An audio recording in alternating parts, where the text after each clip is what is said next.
si Senator Revilla din po nakapirma. Ano sabihin niya ni 14 pati yun. So, ang sulat po, naka-address sa opisina niya, at yung opisina po niya sumulat dito sa COA, ibig sabihin po yung nagpo-forge ng signature ay nasa opisina niya. Well, ayun po yung sulat, Your Honor. So, right. Kompleto po pati yung kung ano yung number ng pinanggalingan sa opisina niya. Okay, Kaya, point taken. Next question. You said in your affidavit, page 32, paragraph 31, you're talking of the documents submitted to support the pork barrel projects of Senators Estrada and Revilla.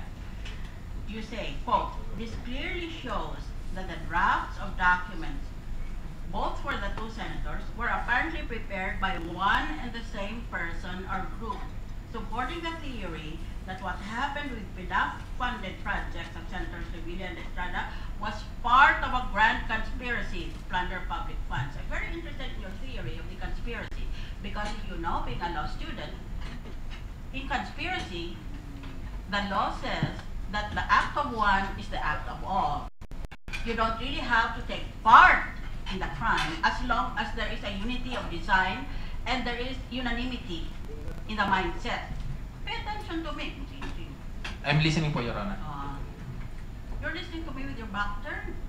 That's very unusual. And sorry, Your Honor. I'm just being facetious. Ngayon, my conspiracy, this for me is one of the key provisions of your affidavit. What happened with the PDAF-funded projects of Senators Revilla and Estrada was part of a conspiracy kasi mga papeles nila pare-pareho. Parehong paggawa, parehong lengguwahe, parang nakopyahan lang sila. Parang gano'n ang sinasabi mo. Am I correct? Yes, Your Honor. Alright. If Kaya I may... kung may conspiracy, sino sa tingin mong mastermind? Hindi mo malaman? Opo. Alright. Ang nandito po kasi kaya nasabi ko yan, Your Honor. Alright. Yung lahat ng project proposal nila, dun sa number 2 ng kanilang project proposal, nakalagay project description. Yung wrong spelling po, imbes na I, naging I, naging I. Pati wrong spelling kinopya pa. Lahat po sila pare-pareho na ganun.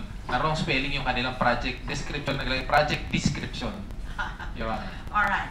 Now, let's go to the most important question of all. I will accept your answer that they are virtually that one and the same. They were copied from a template because I read the affidavit. Okay. What about this really? Kamukha rin ba ang mga papeles niya sa papeles itong dalawa o magkaiba? Magkamukha rin po yung